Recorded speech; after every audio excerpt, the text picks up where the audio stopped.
Small. Coronavirus. To get daily news updates in your inbox, sign up for the CNN newsletter. Coronavirus. Fact versus fiction. Hi, everybody. I'm Kate Baldwin. Moments from now, President Trump's Postmaster General, Louis DeJoy, he's facing off with lawmakers very soon amid backlash over changes that he led at the Postal Service. We're also watching this, the most important speech of his 50-year political career. Joe Biden last night accepting the Democratic presidential nomination, striking a tone of optimism and hope, promising he will be. This morning, though, you're learning a little bit more about those changes and whether they've actually been halted as he promised they had. What have you discovered?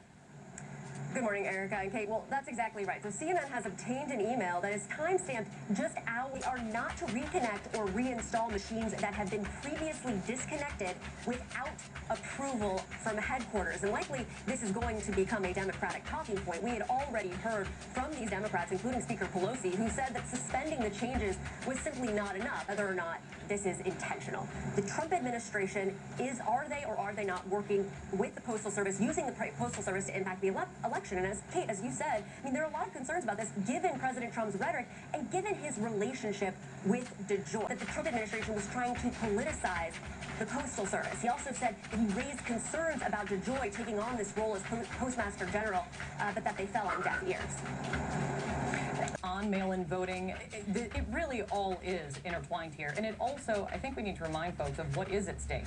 This isn't just a hearing with the Postmaster General that folks in a normal day might not want to be tuning in for. There are some real questions about whether or not these changes that are being made are in fact typical, or have they been made by Louis DeJoy, who is a political appointee, an ally of the president, in an effort to restructure the Postal Service.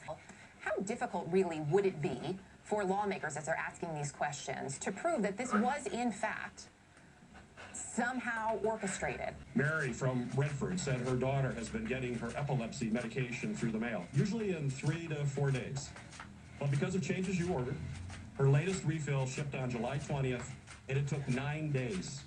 I have received more than 7,500 reports of delays from people across Michigan and across the country in just 2 weeks.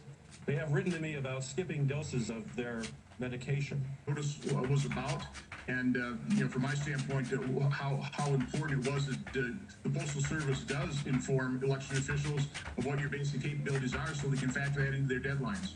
In 2016 election by the former Deputy Postmaster General. We recognized that during this pandemic, when I arrived, there was great concern about the increase in volume, so we further emphasized the interaction to get through. We are perfectly, the Postal Service stands ready, our board of directors stand ready. With the expansion of the task force that I identified, 10 years, it averages about 3,500 years, so 35,000 of them have been removed, and it's a data-driven method. 700 post collection boxes, of which I had no idea that was a process, or that was a process. When we found out election boxes and this machine we closed down, I was made aware when everybody else was made aware. It was not a critical issue, within the Postal Service. This has been going on. Thank you, Senator. When I arrived. When I was awarded the position, I spent the first change the day I was sworn in. I received a report from the OIG that spoke about the things that you were talking about. FedEx, UPS, everybody runs their trucks on time. Right? That's what glues the whole network together. Our collection process to our delivery process. Each and every day. But as we've been going through this issue, and I've talked to many of those folks across my state, they have grown increasingly frustrated with some of the recent policies that every day. So my question, so Postmaster General,